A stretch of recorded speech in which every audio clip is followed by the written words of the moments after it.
Hello friends, নন্দিতার হেসেলে তোমাদের সবাইকে স্বাগত। আশা করি তোমরা ভালো আছো, সুস্থ আছো। আমিও ভালো আছি। চলে এসেছি আবারও একটা মাছের রেসিপি নিয়ে। এই রেসিপির ভিডিওটা অনেকদিন আগেই আমার বানানো ছিল, তো আজকে আমি সেটা শেয়ার করছি।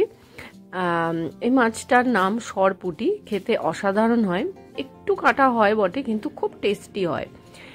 তো চলো, রেসিপিটা যদি ভালো লাগে তাহলে অবশ্যই লাইক দিও, শেয়ার করো আর সাবস্ক্রাইব করে নিও নন্দিতার হেসেলকে। রেসিপিটা বানানো খুবই সহজ আর ভাতের সাথে দারুণ লাগে এইটা খেতে। তো চলো রেসিপিটা শুরু করে দেওয়া যাক। আর এই ফুল গাছগুলো শীতকালে গত বছরে আমার বর করেছিল ছাদেতে, এবছরটা খুব একটা করা হয়নি, তো সেটাই তোমাদের সাথে একটু শেয়ার করে নিচ্ছি। খুব ভালো ফুল হয়েছিল গত বছরে, অনেক রকমের গাছ লাগানো হয়েছিল। তো চলো রেসিপিটা শুরু করে দেওয়া যাক। খুব ছোট্ট একটা রেসিপি, তবে বলে দিই এর সাথে আরও একটা মাছ আছে, সেই মাছের রেসিপিটাও আমি তোমাদের সাথে শেয়ার করব। এই যে দুটো মাছ দেখছো সরপুঁটি, এই সরপুঁটি আমি ভালো করে মাছগুলোকে ধুয়ে আমি লবণ আর হলুদ মাখিয়ে রেখে দিচ্ছি।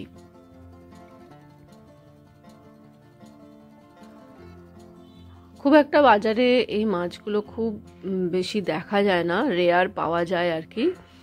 তো শীতকালের দিকে আসে এই মাছগুলো। পুঁটি মাছ এক ধরনের হয় ছোট ছোট, আর তারই বড় যে প্রজাতিটা সেটাই এটা সরপুঁটি।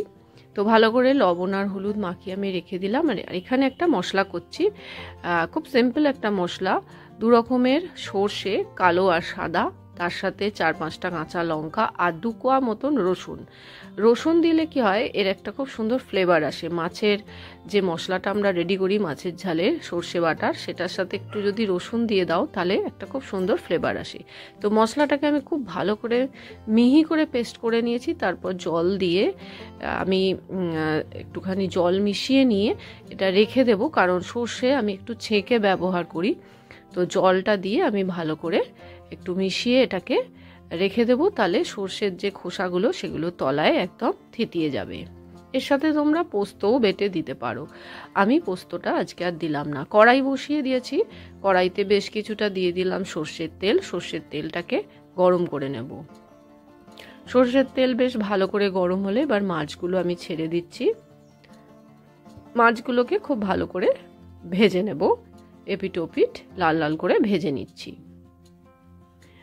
খুব মচমচে করে ভাজার দরকার নেই, কারণ মাছ বেশি ভাজলে ছিবড়ে হয়ে যায়, মশলাও মাছের ভেতরে ঢোকে না।